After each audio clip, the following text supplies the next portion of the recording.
आज दिनांक 23 मार्च.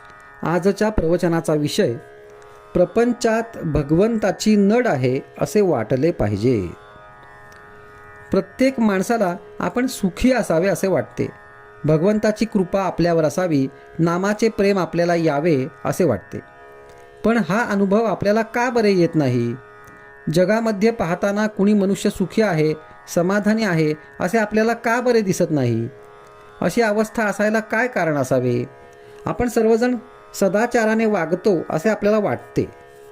भगवंताचे भजन पूजन आपण सर्वजण करतो, पण तरी ते समाधान आपल्याला का बरे मिळत नाही? ते समाधान न मिळायला खरे कारण कोणते असेल तर आम्हाला अजून भगवंताची नड आहे असे वाटत नाही. भगवंत नसेल तर माझे चालणार नाही, माझ्या समाधानाला त्याची अत्यंत गरज आहे असे आपल्याला मनापासून वाटतच नाही.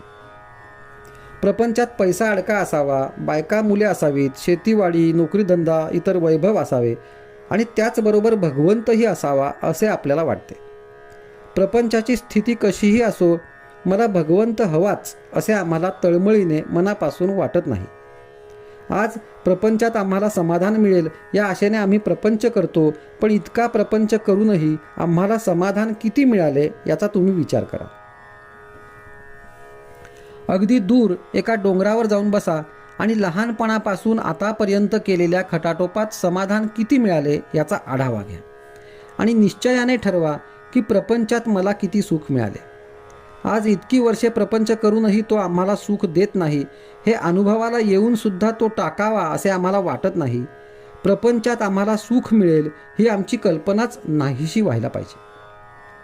प्रपंच आम्हाला शाश्वत समाधान देऊ शकत नाही हे एकदा निश्चयाने ठरले आणि हा निश्चय एकदा दृढ झाला म्हणजे मग भगवंताची गरज आम्हाला भासू लागेल आणि मग त्याच्या प्राप्तीसाठी आम्ही केलेल्या प्रयत्नाच्या आड जग, परिस्थिती वगैरे काहीही येऊ शकणार नाही. भगवंत मला पाहिजेच हे विचाराने ठरविल्यावर त्याचे प्रेम आम्हाला यावे असे आपल्याला वाटू लागेल आणि त्याचीच आपल्याला आज खरी गरज आहे. हे भगवंताचे प्रेम कशाने बरे निर्माण करता येईल? भगवंताचे प्रेम यायला एकंदर 3 मार्ग आहेत.